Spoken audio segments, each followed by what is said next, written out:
Welcome to Tub Talks with Damon. My very special guest today in the tub is Adam B. Shapiro, singer, actor, amazing performer, all the way from Astoria.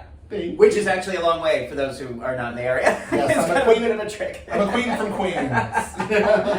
Oh, it's so good to see you here. It's so good to see you. Welcome Thank you to for, the tub. Thank you for having me in the tub. It's nice meeting you. Nice meeting you too. Sometimes this is just how we meet. Isn't and that's this the a way it wonderful? goes. I love It's so meeting cool. people in the tub. It's fabulous. So Adam, I can't wait to talk to you about some of the really exciting projects going on Me and what's too. been going on. But I want to ask you first, what do you like most about your body? Oh goodness, I am a big fan of the fur. Yes. I really am, and I wasn't always. You know, when I went to college, which was the first place where I was ever like really out, where like I got to meet people just as me.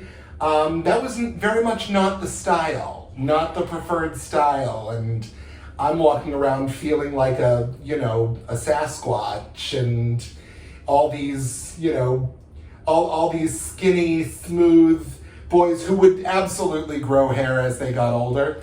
They weren't interested in that, and so it took a really long time and meeting the right people to sort of shift my mindset to that. But luckily now I'm at a place where I really do love the fur. So where were you going to college? I went to college in Ball State University in Muncie, Indiana. Okay. Yeah, I grew up in Indianapolis, so this was about an hour away from where I grew up. And when was this era? When was the college era? Oh, you're asking me to reveal my age? Well, this is very affirmative. No, I love getting older. Yes, but we do. We absolutely. I'm curious because there's been different eras where it seems like desire. Absolutely. And hair I went to college. I actually was a graduate of the millennium for high school. So I graduated in 2000. Okay. And began college that fall. So there was still that very, plucked and groomed sensibility from the 90s. Right. Still very much in fashion. Right. So See, I'm fascinated by this. Yeah, And I think someday, if I was ever going to do a dissertation on Damon, it would be about gay men and body hair. Absolutely. And the shifting aesthetic throughout the decades. Absolutely. Oh no, everyone I knew, if they had any, it was shaved, it was plucked, it was, and Why? I don't know. I truly don't, and it never occurred to me to ask. At the time, it never occurred to me to ask anyone, what don't you like about it? What is it that you're averse to? And I truly think most of the time the answer would have been, I don't know. Right.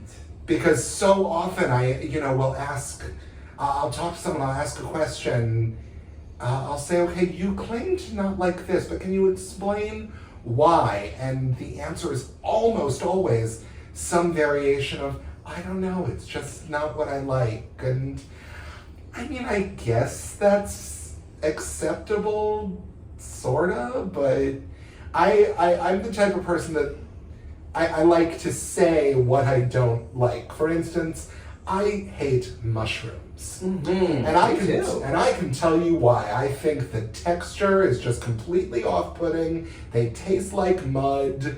The last time I attempted one, I almost came to grief in front of a ship captain. It was not pretty. And but that's the thing. I can tell you why I don't like mushrooms. Yeah. And for those who say I don't like, hairy guys or I don't like bigger guys, I always sort of just go, do you know why? And usually they don't. Usually don't.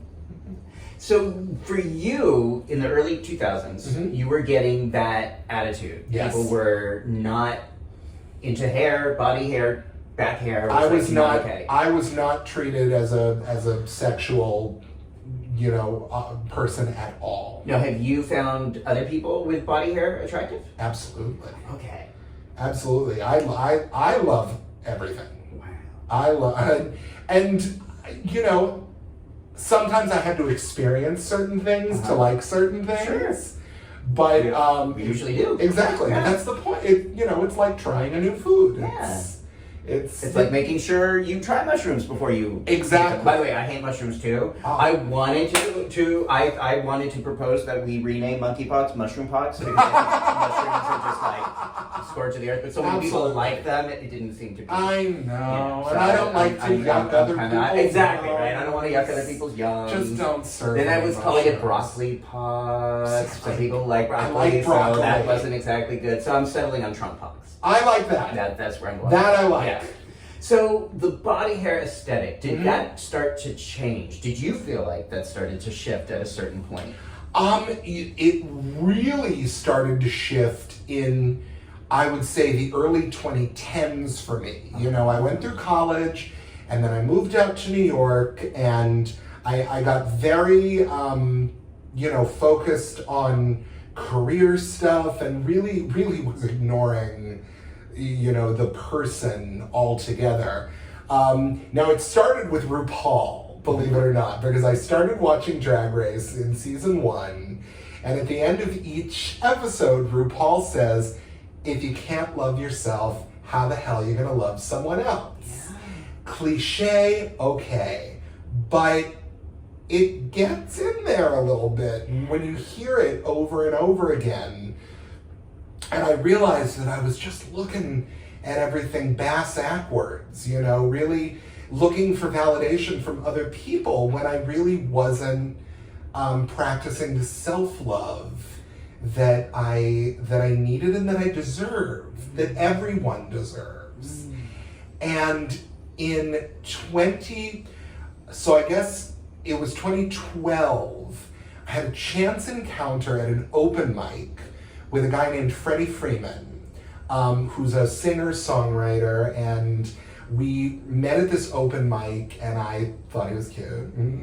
So I went up and started flirting with him, and turns out that he lives upstate at a place called Easton Mountain. I don't know if you know Easton? Yes. So about a year later, I went up to Easton Mountain for an autumn retreat.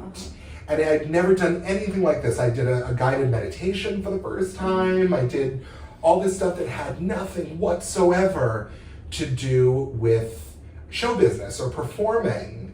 And I just had a blast. And then shortly thereafter, I went up to Easton Mountain for a retreat called Bare Your Soul, which is a retreat that they specifically do for bears and those who love them. We always say we are not any kind of exclusionary. You do not have to fit any definition of a bear. You just have to either identify as one or love them. And that kind of really changed my life because we were doing all these cool workshops about body image and things that focused on ourselves, things that focused on other people. And there's one workshop in particular where at the beginning you go around the room and everybody says one thing they love about their body and one thing they don't like about their body. And so often I'll hear someone say something that they don't like about their body, and I'll look at them and go, really? And not out loud, but I'll think in my head, I'll be like, really? I don't mind that at all. And it's like, it's that thing where we have these things that we don't like about ourselves, but we don't mind in other people. And it's that thing of like, why if it doesn't bother me on someone else, should I let it bother me on me?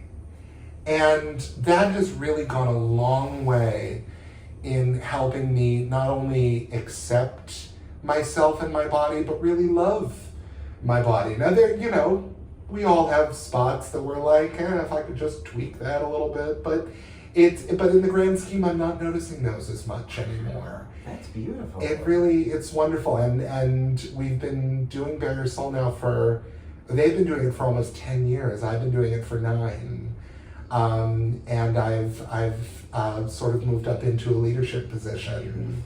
We just did one Labor Day weekend. Are they back in person? They are indeed. That's beautiful. And it was tremendous last weekend.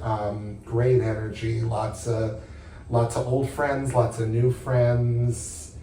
is really fabulous. So would you say once you started shifting your perspective about your body and really started to honor and respect and appreciate your sexy body, do you feel like that changed the way people reacted to you or the way people erotically were drawn to you? I do. I felt it a lot more. I noticed it a lot more.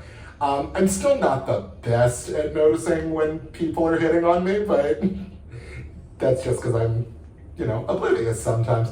But it really, once I started owning it, I realized the truth of RuPaul's statement, the idea of, if you can't love yourself, how are you going to love someone else? And the flip side of that is when you love yourself, other people are more inclined. Other people want to get you milkshake. Other people want hello. Yes. Hello. Yes. Yes. Thanks, Kellis, for, my milkshake. Indeed. Brings the boys. Yes, there's wisdom in that. Yes. It's I love my milkshake and it brings the boys. So it was, this is the information that I wish every gay person knew about and really understood, that your worth, your erotic attractiveness is not defined by other people. Exactly. It is defined by us first, and then it becomes a positive loop, a positive self-fulfilling prophecy in which we know we're good. Exactly. And other people are reacting to that energy. I also call it the Fonzie energy. But a lot of people under 40 don't know who Fonzie is, so that doesn't exactly work anymore. But it was that whole thing. Because Fonzie was just he wasn't objectively the most sexiest guy in the world, but he just believed he was so sexy. And he got all that milkshake. So, exactly. It's that inner, it's the outer experience reflecting our inner, not the other way around. Yeah. And I think that's where there's so much opportunity for peace and pleasure and play. And just that knowledge, and I'm really glad that you're sharing that and that you've been tapping into that. It's and good for you, RuPaul. Thanks, RuPaul. I know, thank you. Come to the time, RuPaul. Let's talk about it. It's wonderful. I thought we were going in a different direction because RuPaul, I looked at Drag Race, and it's often people who are plucking and shaving their body, and they're doing it often for artistic, creative expression. But there is definitely that degree of regular manscaping that takes place within the contestants. Honestly, if you've never done drag, you have no idea how much work is required. Yeah. Oh, There's goodness. A lot of shaving, tucking, manscaping. I call manscaping man-shaming, by the way. Okay. There's that whole company, I don't even want to say their name because they're, they do a lot of damage, I think. But I call it, anytime anyone uses that phrase, I say, oh, you're doing man-shaming. Oh, it's just one, wow. That's right. So what a different world it can be when we are, no matter what we look like or how much hair we have or don't have, that we just recognize and honor the true value and beauty of these vessels that we have. Exactly. Oh, I love it. I love it. Okay, so let's talk more about coming to New York City. Okay. In the early 2000 teens. Yes. Tens. And then, so you came here with the dream. With the dream. The dream. With the dream of the Broadway. The lights on Broadway, we're calling you. With that little bit of delusion that I think every actor has to have. The idea that you're going to be the one to come to town and be discovered right away, and you're going to be on Broadway within 6 months. Because if we didn't have that little bit of delusion, we wouldn't do it. Facing the reality that it could be months or years before you book a job, if you do, is, if we put too much focus on that, none of us would ever try. But yes, so I came out here 2004 was when I moved to the city. So just a few years after 9/11. Yes. In fact, I used to do a lot of temp work right next to Ground Zero. Oh my goodness. And I multiple times thought, wow, if I had been here just a few years earlier. Wow. Oy. Oh my gosh.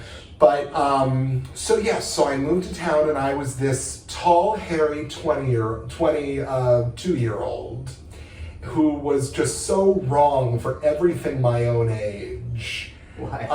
Well, because any time someone was playing younger or playing, they wanted them to be a little shorter, and I'm 6'1", and a lot of stereotypical younger people wouldn't have the pelt. And the look didn't match the life experience. So I had to pivot. I had to figure out, and everyone kept telling me, oh, don't worry, when you're in your 40s and your 50s, you're going to be working all the time. And I'm like, well, if you think I'm waiting for that, you're out your damn mind. So it all became about figuring out where they wanted me. And so that started with children's theater. I started doing traveling children's theater. How does that work?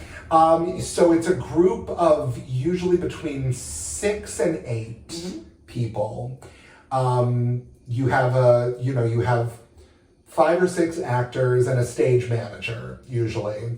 And all the music is pre-recorded, and you drive around in 2 vans, or a van and a truck or something, and one van is for the people and one van is for the sets and costumes. And you drive, all over the country to schools and theaters and whatnot. And then you arrive and you put the set up and get everything ready, and then get your costume on and do the show, and then take off your costume, tear down the set, load it back into the van, drive to the next location. Wow. When you're 22, 23, you actually have the energy for all that. Now I'm about to fall asleep just talking about it. Criminy. But I did that for about 2 years. Wow. Okay. And it was, there were days I hated it and days I loved it.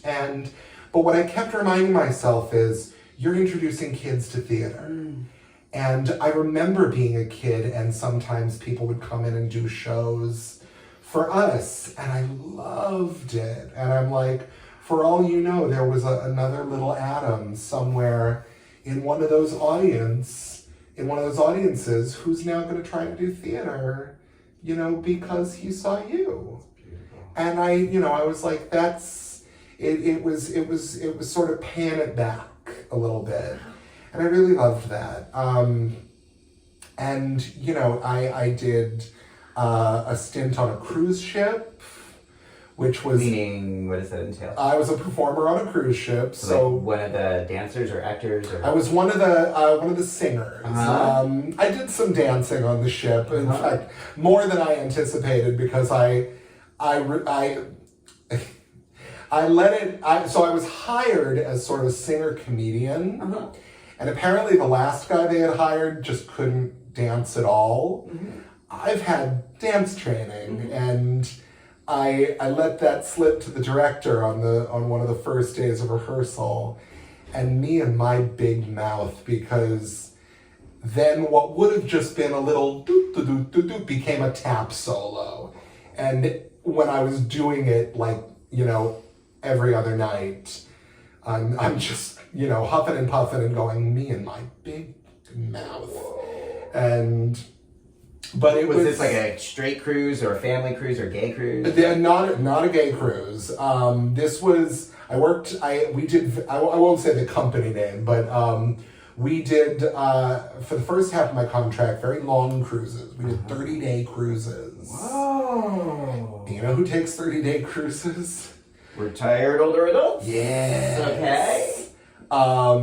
And that's great, because I know that audience well. I can make that audience laugh. Oh my gosh. And the travel was the best part, because we went to South Pacific and we went to South America, and I got to do all sorts of cool things. I got to swim with sharks in Bora Bora. Wow. We got to go to Machu Picchu. So this was fun. It was fun. The shows themselves were what cruise ship shows often are, very showy, very but we found the fun, and the travel was spectacular, and it was fun. I did it when I was supposed to do it. I did it at a moment in my career where I had very few other options, and it happened at the end of a lease, so I was able to give up my apartment and just save all the money, and so I came back with a nice little nest egg, and it was it was the right time for me to do something like that. Okay. So then I took a giant leap of faith and did something that ended up changing the entire trajectory of my career. Okay. I auditioned for the National Yiddish Theater. Okay. Having never spoken Yiddish in my life. How did you do that? Did you have to speak Yiddish or pretend to speak Yiddish? I did. Did you just fake it? I was able to get the materials a couple days in advance, and they're intelligent people. They understand that they're not going to find tons of people who are fluent Yiddish speakers. So they give you a pronunciation guide and a downloadable pronunciation demonstration. And I spent 2 days just drilling. And I went in, and I didn't know any music in Yiddish, so I just sang something with a couple of, more Jewish sounding words in it. And then I read this scene in Yiddish. And it probably wasn't perfect, but it wasn't too bad. Wow. And I didn't get that first job, but I left thinking to myself, I should keep that on my back burner, because I wasn't terrible in there. And about 4 months later, they called me and said, we're doing a new musical this winter, and we want to see you for it. So I came back in, and they had me read for the lead. And I was very upfront with them. I said, this is an amazing show and an amazing role, but you need to understand that you'd be getting me completely green. I'm a hard worker, but I've never spoken Yiddish before. And they literally said, we know. You didn't pull the cover over. No. They said, we can teach you. Oh, wow. And they cast me. I got part. What did that feel like? I've never felt more simultaneously thrilled and horrified in my life, because I was really, I get the phone call, and simultaneously I was like, oh my God, like, I get to do this incredible role, and I have to do it in another language. Oh, that's... Wow, so the whole musical was in Yiddish? Whole thing. And how long did you have to prepare? So the rehearsal process was roughly 4 or 5 weeks. I did about 3 additional weeks of coaching prior to that. Wow. And I had done, in high school and college when I was studying voice, we sang in Italian, we sang in French, German. Yiddish is very close to German. Mm-hmm. So it's not like I had never worked in a different language before, but it had always been with music. Wow. Never had to read lines. And, luckily they have some really wonderful dialect coaches.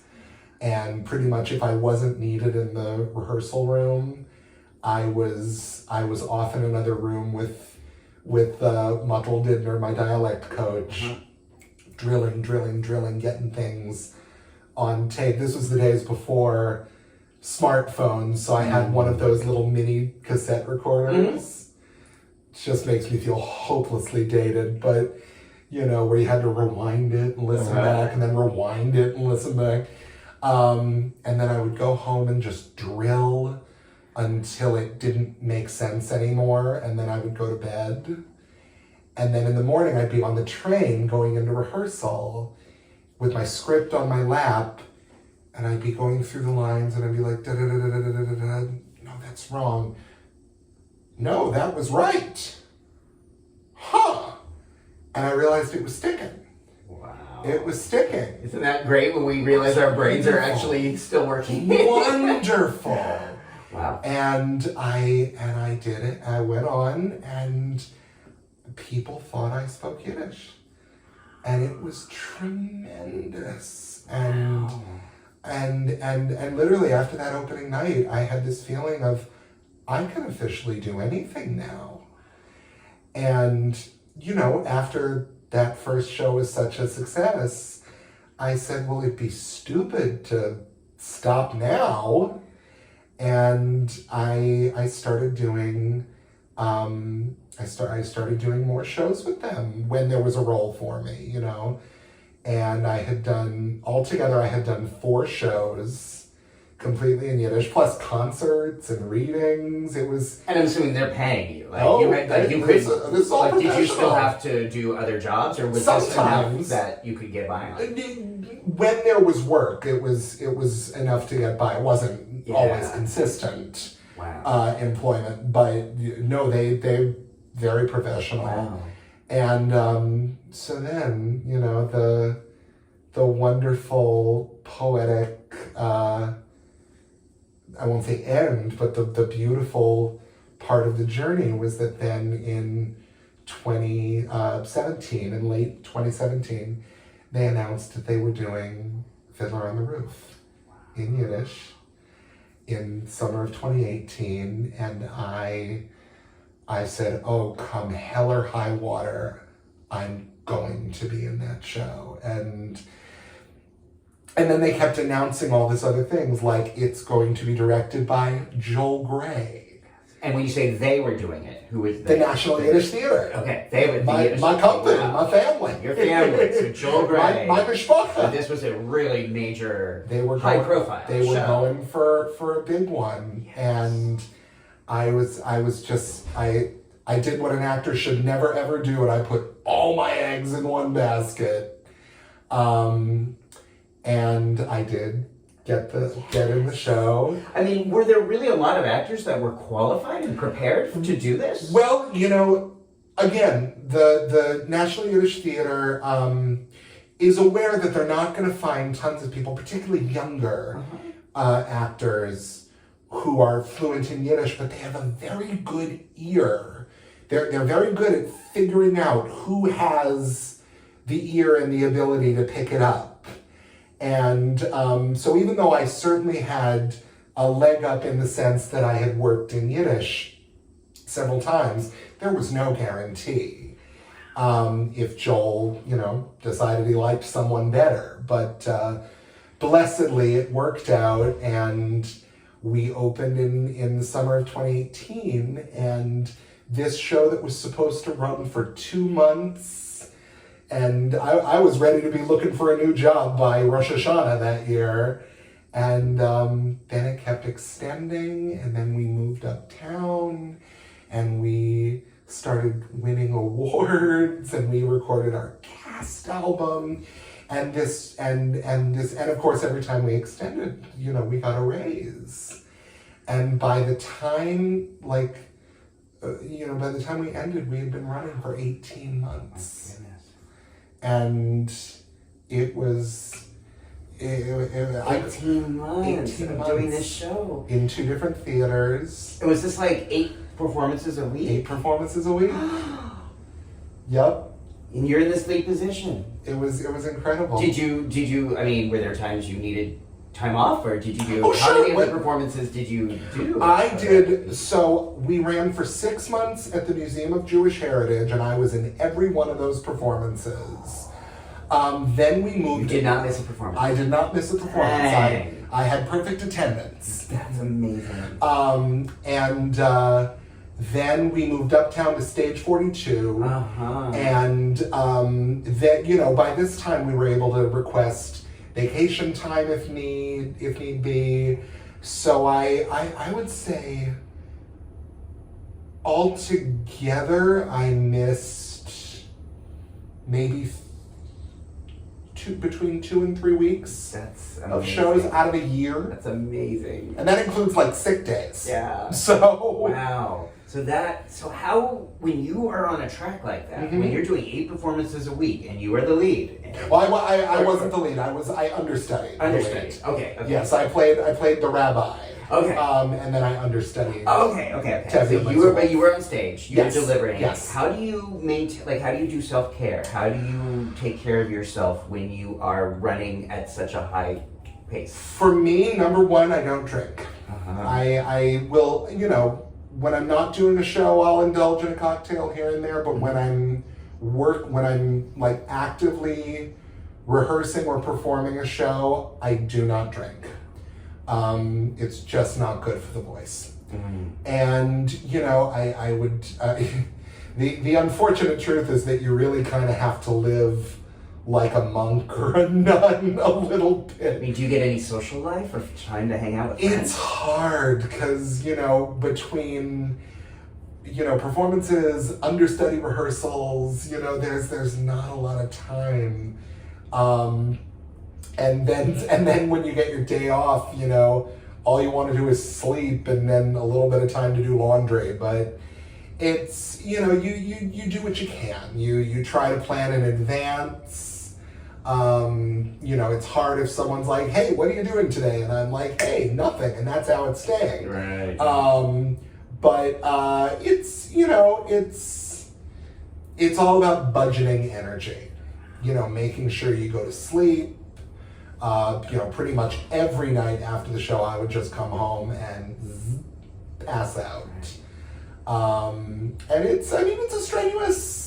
The 8-show week is a strenuous existence, but we love it. It's amazing. It's amazing. So Yeah. as you're doing this and things are, the thing like 14 years, your dreams are finally coming true. Yeah. So then Hollywood starts calling. Well, that happened in 2010. Okay. For the first time. I'd done very little screen work up to that point. And then 2010, I had just come back from the cruise ship gig. And I'd been back for about a month, and then all of a sudden I get an audition for 30 Rock on NBC, which I have to admit, at the time, I had never watched.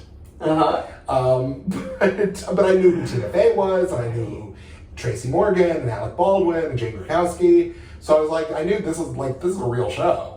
And it was this one line of dialogue that spoke, well, in the audition it spoke a little Yiddish. In the show it spoke... Sensing a pattern. In the show I spoke... I definitely... I have a type. Yeah. I have a niche. Yeah.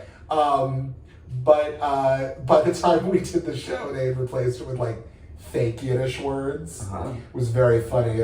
My line was, if you will, my schwelt is filled with spoinkus. I was making a speech at a bat mitzvah, and the line was, when Madison was born, I said to Rivka, my schwelt is filled with spoinkus. And then people were going on message boards online. What does that mean? What did he say? My schwelt is filled, and I was just like, it doesn't mean anything. It doesn't mean a damn thing. But it made them think, it made them laugh. Exactly. Okay. And, sorry, I'm just getting a little crap. Oh, it's okay. Goodness. Do whatever you gotta do. Go there. Let's stretch out. Woo, yes. There you go. Does this make the show? This is great. Okay. This is great. Oh, goodness. This is how I get my roles. No, it's so not true. My agents will kill me. But, so... Did you meet Tina Fey? Oh, I did. She was lovely. She was lovely. So then I started doing a little TV. And I was just like, oh, this is fun. I can do this. This is... Now, a question I get asked a lot Yes. is like when someone's really working, what is that transition from being a really hard worker and starting to do some work on stage and then actually getting the representation to start to get to be considered for some of these? Well, blessedly, I already had representation by then. I've had 2 generations of representation, I should say. The first came after one of my kids' theater tours. Because I was touring as I was playing Mudge the dog in Henry and Mudge, and one of the the guy playing my co-star, he had a manager at the time. And one day his manager was coming to see the show, and I said, do you mind if I maybe email him or something? And it turns out after he saw the show, the manager said to my co-star, have the dog send me his resume. That's classic. Love it. Have the dog send me the resume. I love That's it. great. I started as a dog and then became a bear. And it's wonderful. It's wonderful. Cool. So I did. So they started being able to submit you for exactly, and he was the one who got me on 30 Rock. Uh-huh. And then he ended up closing his office in 2011. So I was back on my own again, and then I did a show in Boston, production of Ragtime, my favorite musical of all time. And while I was doing, the best time to reach out to representation is when you're in something. When you're in something that either they can come see or just to say, hey, I'm in something, see? I'm an actor who can work. And so I sent out a bunch of mailings while I was doing Ragtime, and one of them was, they bit. Wow. They bit the line, if you will. Nice. So I started with this new agency who had a little more connection to television. So this was 2012. And late 2012, I did one of those true crime reenactment shows. Oh yes. On the ID So I network. did see that on your reel. Oh my God! Yeah. I called it Budget Unsolved Mysteries. It was a hoot. It was a hoot. Wow. Got paid $100. Had to bring my own wardrobe.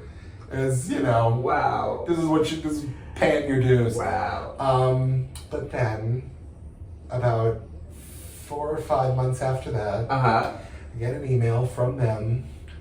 Audition, appointment, HBO's The Normal Yeah. Heart. So Adam, I was gonna say we gotta wrap this up soon because I got an orgy to get to. Oh, that's my line.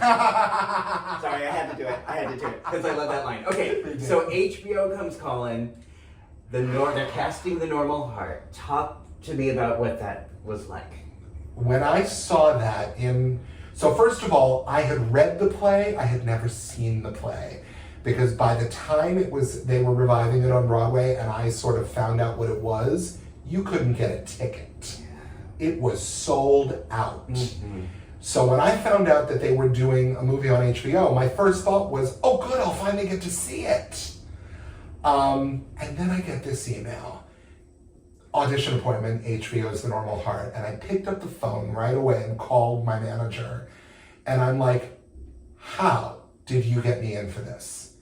Everyone's trying to get into this. How did you do it? And he said, did you read the breakdown? And I said, not yet, no. He said, read the breakdown. So I opened it up. The breakdown is where they do the character descriptions. Right. And I see the one that's highlighted, and the character's name was Bella. And I'm reading things like chest hair spilling over coveralls, dirty sense of humor, life of the party, boisterous personality. And I'm just like, oh wow. That's me, isn't it? Holy shit. Am I allowed to curse on this show? Yes, please do. Holy shit. And I really still didn't think I had a chance of booking it. And I walked, when I got to the studio for my audition, and this happens all the time, I walked into a room and it's all guys who look like me. All similar height, similar build, and the first person I see is this guy who gets a lot of the roles that I look at on Broadway. And as soon as I saw him, I was like, I could just go home now. But then I was like, no, this is television. This isn't Broadway. This is a different world. And so then I got a call back about a week later, and they asked me, and they called me on I think a Tuesday, and the callback was Wednesday. And they said, we have a request. your character in Normal Heart has a bit of a uniform fetish. Can you put together a uniform? And they gave me some suggestions, some examples. And one of them was a Boy Scout. And I'm thinking, and I had to go to work that night. I was working as an usher at a theater. And so I'm thinking, what can I put together? What can I put together? And I ran to a costume shop and I found one of those like Smokey the Bear Ranger hats. Uh-huh. And using that, and then I bought a pirate sash. And then I went home and I printed out all these little badges. And I cut them out and I hot glued them to the sash. And I included like a rainbow and a bear paw. I was like, we're going ridiculous here. And then I added a bandana and I showed up looking like the world's biggest Boy Scout. And I show up and I put everything on. Casting director comes into the hallway, takes one look at me and starts laughing her face off. And I'm thinking to myself, I either just made a giant fool of myself or I got the part. And I think I did both. And then I got the part. And I was blown away. I was blown away. And then getting to work on that movie with, first of all, to be part of the film adaptation of a famous piece of theater is something we dream about. To work with all of those, famous actors and actresses. Like, I can sit here and tell you that Mark Ruffalo gives good hugs. I would love to find out and test that. He's a doll. I love him. So hot. Yeah. So hot. I'm fine, yeah. Jim Parsons. Yeah. An absolute sweetheart. I have to ask you about Julia Roberts. I got it. Oh, fabulous. Yeah. Well, now our first day on set was the day I had to make the new Rochelle remark over and over and over. About the orgy? About the orgy. And she, and I started to feel bad because I'm like, I'm being so bitchy to Julia Roberts. And then I go up to her during a break because I want to say something nice to her.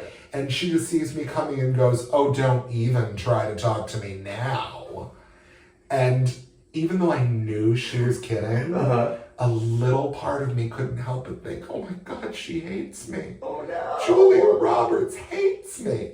And then eventually we became, very chummy at the wrap party and everything. And I said to her, I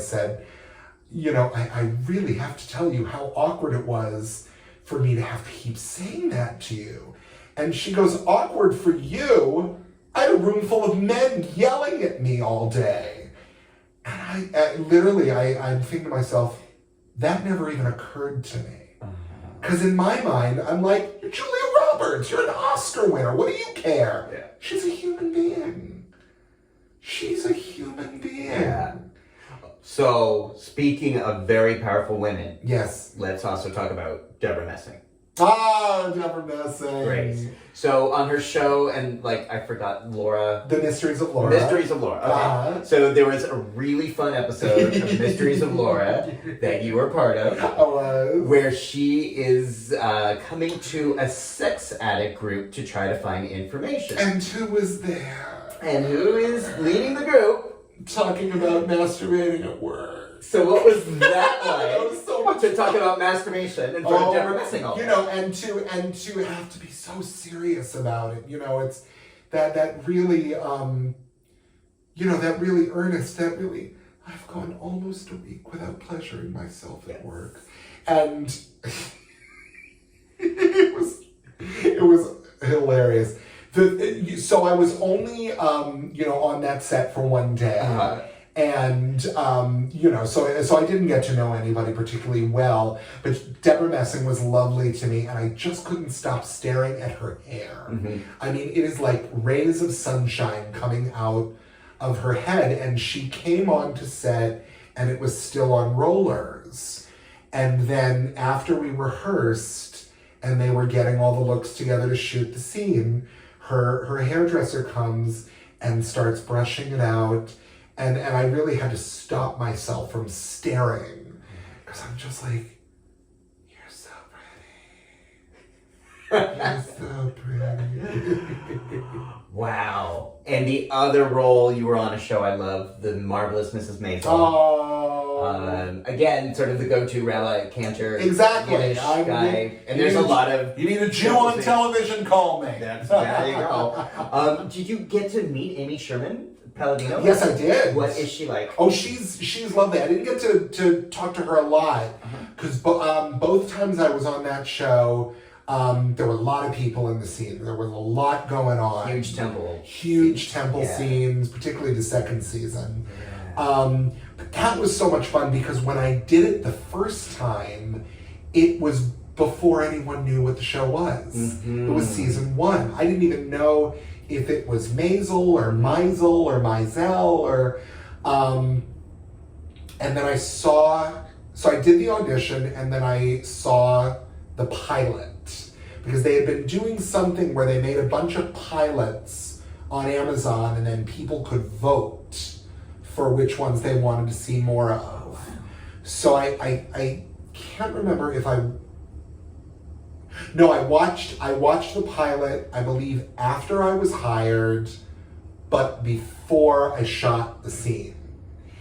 And I'm watching the pilot, and I'm just, it's going on, and I'm just going, ooh, this is good. It's really good. Oh, I'm really glad I got this. Oh, this is very good. So by the time I got to set, I knew who Rachel Brosnahan's character was, and Maren Henkel and Tony Shalhoub. Yes, Amy and Daniel Palladino were both. Oh my goodness. On set that day. She's a character. Oh, and I confess, I've never watched Gilmore Girls. Oh my gosh. So that show to me is genius. Yeah. Amy Sherman is a genius, and to me, Gilmore Girls is absolutely a brilliant thing. And Maisel has a lot of those. Oh yeah, but I was just it was so cool. And I have a friend who I've known my whole life, Cantor Janice Roger, who was the cantor of my synagogue in Indianapolis, and retired in 2017. And so I get the role, and I get the material, and there was a section of a prayer that they wanted me chanting at the beginning of the scene, and I didn't know it. And the other one I knew, so that wasn't going to be a problem, but I'm reading these words, and I knew how to pronounce them in Hebrew, but I didn't know how to chant them or where to find it in the service. So I sent off a panicked email to Cantor Janice, and I'm just like, help, I'm supposed to do this on TV tomorrow, and I don't know where to look. And God bless, within 15 minutes, she had emailed me like what the prayer was, where it is in the service, and a link to a video teaching me how to chant it. Wow. And I was just like, oh, God bless. Thank you so much. Wow. And, certainly for playing a cantor, she's my inspiration. Sweet. And, I love being part of Jewish representation on television. That's fun for me. That's because it's, my family is Reformed Jewish on both sides. And I was raised, going to synagogue on, at least once a month on Friday nights, and going to Sunday school and Hebrew school, and I was bar mitzvahed, and, and I didn't realize what a big part of my career that was going to be. But now that it is, I'm like, that's wonderful, because I can make sure that it's done well. Yeah. That it's done in a way that's respectful and celebratory. It's humanizing, but there's humor to it. Like there's a little glint in your eye, and people can see the link is right underneath. They can see the real, because even in serious scenes or temple scenes, there's just this spark of like, there's something fun behind your eyes. In season 1 of Maisel, that scene where Maren Henkel, who plays Rose, Midge's mother, stands up and yells "fuck" in the middle of the in the middle of Temple. And then it cuts to me and I'm just giving that look of like, and then she starts walking out and I have to get the congregation back. So I have to do the, I'm like, okay, let's keep singing. And it was so much fun. Oh my goodness. So, Adam, speaking of singing, there's some good news happening, and I just want to make sure we get to cover this. Yes. What's the hot news? Even though it's flashing news, by the time people watch this, they may know this, but the good news today is... Oh, that Fiddler is returning. Fiddler on the Roof is returning. Fiddler. When and where? We begin performances, I believe, November 13th at New World Stages. And we'll be running through New Year's Day. Now, is this another thing where they're going to keep it going, you think? Or, who knows? Who knows? I suspect not this time. I suspect this will just be a limited holiday return, but we're so delighted. So same cast, same... For the most part, there's going to be a few changes. We don't know everything yet, but luckily, as of the day we film this, I'm authorized to say that I'm coming back. Yes, good timing. And really just delighted because, the last few years have been very rough for the performance and for a lot of industries, but particularly the live theater industry. Yeah. We were decimated for the first good year and a half. Yeah. And are still sort of climbing out of it. I mean, Broadway is doing okay, but it hasn't really reached pre-pandemic levels of attendance. So it's a good idea for people to see you and support the theater, which we really need to do this holiday season. Indeed. To be able to see Fiddler at the New World Yes. Studio. And you again, same role, Rabbi? Same role. I'll be back as Debra. Yes.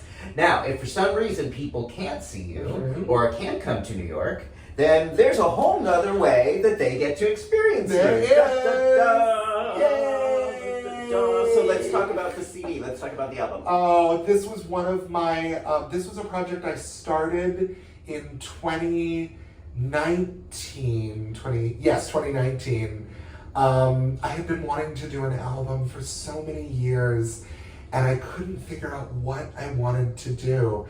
And it's circular because it was the work that I was doing at Bare Your Soul that finally sort of made me hone in on what I wanted to do. And I said, I want to do an album where all the songs are about possibility and the possibility for love and the idea that love is available to us in such giant quantities all around us.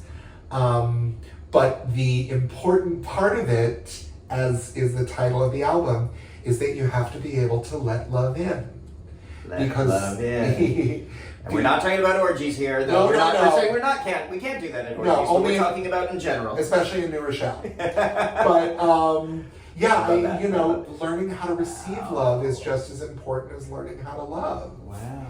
And all of the songs on the album are written by people who I have worked with over the years and who are in some cases incredibly close friends of mine.